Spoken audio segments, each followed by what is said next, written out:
سلام دوستای عزیز، امیدوار هستم خوب باشین. بسیاری از دوستا و شاگردای ما در صفحه فیسبوک ما از ما خواستند که چگونه اسپیکینگ خود را در انگلیسی پیشرفت دهند. So today I would like to talk about parts of speech. Before talking about parts of speech, I would like to tell you some tips in which you can improve your speaking. قبل از اینکه راجع به parts of speech گپ بزنم می‌خوایم که بعضی از معلومات نکات را درباره از اینکه شما چگونه میتونین گفتارتان در انگلیسی تقویت ببخشین و یکی اسپیکینگتان خوب کنین یا اسپیکینگ کرده بتونین گپ بزنیم. خب how to speak English، چگونه انگلیسی گپ بزنیم، how to improve it، چگونه اسپیکینگ ما را تقویت ببخشیم. So there are some tips. First, learn words، لغات بیاموزید. Without words you have nothing to work with. بدون لغات شما هیچ کاری کردن نمیتونین. یعنی اگر شما لغات یاد نداشته باشین، نه گپ زدن میتونین، نه شنیدن میتونین، نه خواندن میتونین. So words are important, essential، بسیار ضروری است تا اینکه یاد داشته باشین. So how you can memorize words، چگونه شما باید لغات را حفظ کنین یا میتونین. Never memorize words from dictionary. هرگز لغات را از دیکشنری memorize نکنین که روز 10 لغت از دیکشنری پیدا کنین و یاد کنین. Find out the words from topics. لغات را از مقاله ها پیدا کنین، معنایش از دیکشنری پیدا کنین یا از استاد پرسان کنین، از کسی که میفهمه. Find out the words from videos. لغات را از ویدیوها پیدا کنین. وقتی تماشا میکنین فیلم ها زیرخطی داره یا واچینگ ها لغاتایی که جدید است او را در کتابچه‌تان یادداشت کنین تا اینکه معنایش از دیکشنری پیدا کنین باز را یاد کنین. بخاطر که لغاتایی است که استفاده شده و شما میفهمین که در کجا استفاده شده. So number 2, learn grammar structures. ساختارهای گرامری را بیاموزید. Is grammar really important to speak English؟ آیا گرامر واقعا مهم است که شما انگلیسی گپ بزنین؟ Yes, you cannot deny it. شما نمیتونین از این تکذیب کنین. گرامر منظورش این است که شما تعریف یاد کنین. گرامر یعنی که شما امو گفتارها یا مفکوره هایی که شما در زبان خودتان دارین با داشتن ذخیره لغات در انگلیسی و ساختارهای مشخصی که شما چگونه بتونین امو گپایتان تبدیل کنین به انگلیسی. به طور مثال من میگم که مردم افغانستان باید تلاش زیاد کنند تا اینکه به صلح دست پیدا کنند. این یک جمله دری است. ما میخوایم این تبدیل کنیم به انگلیسی. پس نیاز به قانون گرامری است که فرمولش رو بفهمین. شما نظر به فرمول پیش برین. پس grammar says for us how to speak, how to read, how to write. گرامر بر ما میگه که چطور صحبت کنیم، چطور نوشته کنیم و چطور بخوانیم. خب دیگه ساختارهایی که باید بیاموزین، مثلا در شما چی گپا رو گفتم؟ همین حالا که تمام گپایی که من میزنم از زمانها است یا از ساختارهای گرامری است، پس باید ساختارهای گرامری را باید بفهمیم. So, number 3, learn pronunciation rules. قوانین تلفظ را بیاموزید. یعنی this is for those who want to improve their speaking. این برای کسایی است که میخواین اسپیکینگشان پیشرفت بده.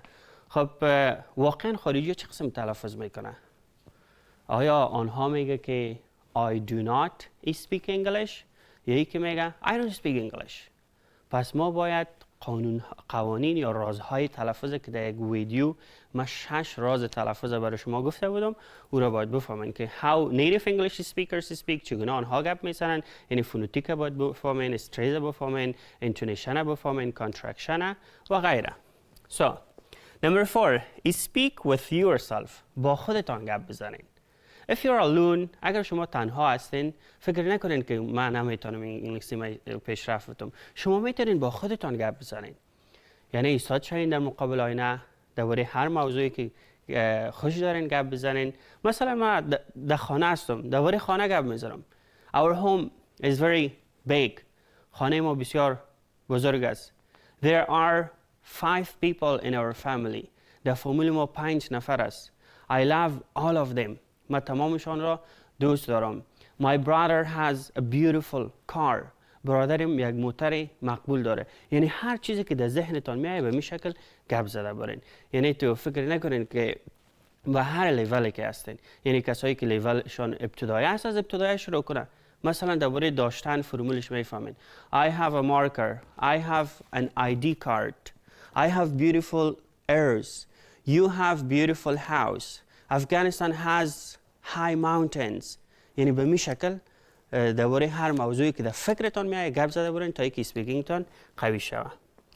So you can speak with your teacher. میتونین با استادتان گپ بزنین. Speak with your friends. با دوستایتان گپ بزنین تا اسپیکینگتان خوبتر شوه. Number 5. Record videos of your speaking. شماره 5. گفتارتان رو ریکارد کنین. ویدیو بگیرین. مثلا 2 دقیقه گپ بزنین، ویدیو بگیرین، دوباره بشنوین و میفهمین که در کجا اشتباه کردین، چه قسم گپ زدین و این خودش باعث میشه که شما انگلیسیتان قوی کنین. Number 6. Watch English videos. ویدیوهای انگلیسی رو تماشا کنین، هم بریتیش و هم امریکن. بخاطر که شما انگیزه میبرین که خارجی چه قسم گپ میزنه و شما از اونا کاپی میکنین. زبان چیزی است که کاپی میکنی. یعنی خارجی چه قسم گپ میزنه شما باید مثل از او گپ بزنین. پس تماشا کنین ویدیوهای انگلیسی را تا اینکه از اونا انسپایر شوین، الهام بگیرین و مثل اونا گپ بزنین. Number 7. Write your ideas. مفکوره هایتان نوشته کنین. In fact, by writing your ideas, you can improve your self-confidence. با نوشتن مفکوره هایتان شما میتونین اعتماد به نفستان بالا ببرین. پس کوشش کنین که مفکوره هایتان نوشته کنین و دوباره او را بیان کنین. Number 8. Read news. اخبار بخوانید. Read topics. مقالات را بخوانید. To improve your information. تا اینکه معلوماتتان بالا ببرین. Guys, lots of students complain that we cannot speak English. بسیاری از شاگردان شکایت میکنن که ما گپ زدن نمیتونم. وقتی ما میرم سمینار ما ارائه میکنم یا اینکه ما در صنف استاد میشم کل معلومات از یاد من میره. این است که آنها یکی اعتماد به نفس نداره و دیگه معلومات نداره. When you don't have an information، وقتی که شما معلومات نداشته باشین، شما ذخیره لغات بفهمین، گرامر بفهمین، قانون تلفظ بفهمین، دیگه معلومات نداشته باشید درباره چی گپ میزنی. So information is very important. معلومات هم بسیار مهم است. How do you improve your information؟ چطور میتونین معلوماتتان رو بالا ببرین؟ کوشش کنین که نیوز انگلیسی، تاپیک های انگلیسی را بلند بخوانین. یعنی در دلتان نخوانین. اگه واقعا میخواین که اسپیکینگتان بالا بره، بلند بخوانین تا اینکه زبانتان رو شود. مثلا یک خواننده چقدر زمزمه میکنه تا اینکه بهترین آواز برای شما آماده بسازه. یک قاری چقدر قرائت میکنه تا اینکه بهترین آواز داشته باشه. پس شما میخواین که اسپیکینگ انگلیسی رو یاد بگیرین. پس شما هم باید بلند بخوانین و خود امی ریدینگ شما را کمک میکنه که اسپیکینگتان بالا بره. یعنی ریدینگ، شما با ریدینگ معلوماتتون زیاد میشه، لغات‌های جدید یاد میگیرین و میتونین اسپیک کنین. So try to read a lot. و در پولی از اون میتونین معلومات‌های مفکوره‌های دری را هم یاد داشته باشین. یعنی کتاب‌های دری بخوانین و معلومات دری که معلوماتتون زیاد شود تا اینکه شما بتونین گپ بزنین. So it was some useful tips in which you can improve your speaking. بعضی معلومات‌های مهم بود که میتونین اسپیکینگتان را امپروو بتین. و حالا it's time to talk about parts of speech. زمانی است که درباره اجزای کلام گپ بزنیم. خب what are parts of speech؟ اجزای کلام چی ها هستند؟ اجزای کلام یعنی بخش های کلام. Parts of speech means parts of speaking. بخش های گفتار ما. I'm speaking right now. همین لحظه من در حال گپ زدن هستم. I'm using from each part of speech. من از هر parts of speech استفاده میکنم. Without parts of speech, we cannot speak about anything. بدون parts of speech ما نه گپ زدن میتونیم. یعنی وقتی parts of speech نباشه هیچ چیز نیست. وقتی noun نباشه، pronoun نباشه، adjective نباشه و غیره. خب زیاد گپ نمیزنیم. Parts of speech, words that are unit of a language. کلماتی که بخش یک زبان تشکیل میدن.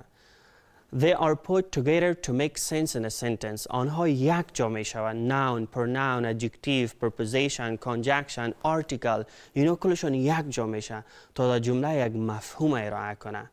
So they are classified according their functions, usages, meanings They are called parts of speech. هر کدامشان نظر به کاربرد، وظایف، مفهومشان در جملات بخش بندی شده. تعریفش سخت بود نه؟ یک تعریف آسان میگم. Parts of speech analyze the words. Parts of speech کلمات ما را تحلیل یا تجزیه میکنه. تجزیه analyze تعریفش چی است؟ Parts of speech analyze the words. کلمات تحلیل یا تجزیه میکنه. این تعریفش است. How؟ چطور؟ Let me give you an example. He is a very clever student in بشری. وای یک شاگرد بسیار لایق در بشری است. ببینید parts of speech برای ما میگه که he pronoun است. شما میخوانید که pronoun چی است. باز برای ما میگه که he چه قسم pronoun است؟ personal pronoun است. ضمیر شخصی است. باز میگه که چه قسم ضمیر شخصی است؟ یکی subjective است، یکی objective است، پس subjective است. خب چه قسم سابجکت است؟ چند دانه سابجکت داریم؟ آی او دهشید. پس هی او مذکر، یعنی برای میل، برای مذکر استفاده میشه. اس چی است؟ اس ورب است. پارس اسپیچ که بفهمید شما میفهمید که ورب چی است. چه قسم ورب است؟ auxiliary ورب است.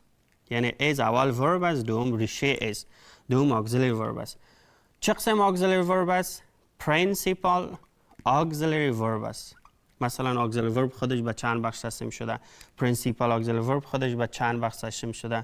to be verbs, to do verbs, to have verbs. پس این to be verb است. to be verb یعنی چی؟ افعال بودن.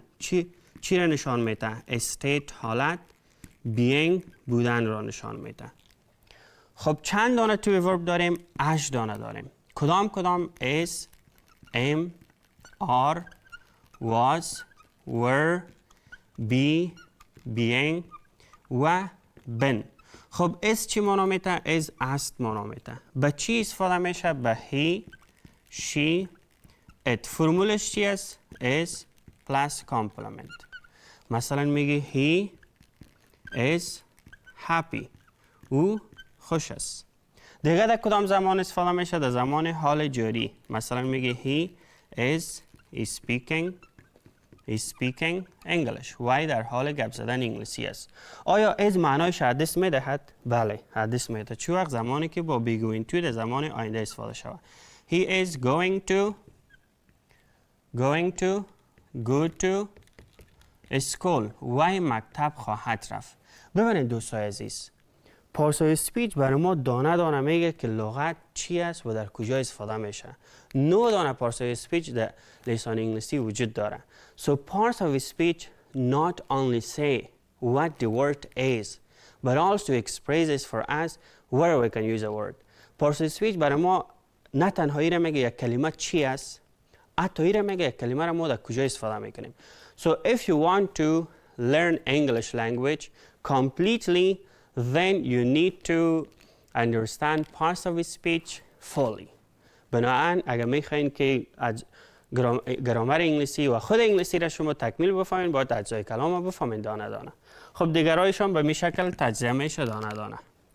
ببینید ورب به چه شکل شما فهمیدین که to be verb است، به چی استفاده میشه، چی معنا میده و غیره. خب دوستای عزیز، اگر شما میخواین که گرامر انگلیسی را یاد بگیرین، پس پارس آف اسپیچ باید خوب صحیح بفهمین. یعنی دانه دانه که ناون چی است، پروناون چی است، ادجکتیو چی است. به خاطر که زمان خو یک فرمول است، ساختار است. مثلا کلاز و دیگه چیزا، اونا برای شما طریقش میگه که چی را شما چی وقت گپای دریتان تبدیل میکنین به انگلیسی. پس زمانی که پارس اسپیچ شما تمامش بفهمین، دیگه گرامر بسیار آسان میشه و شما هم میتونین به درستی ریدینگتان پیشرفت بتین و معلوماتتان بالا ببرین. So this grammar is really useful for improving your English. این گرامر واقعا به خاطر پیشرفت انگلیسیتان مفید است.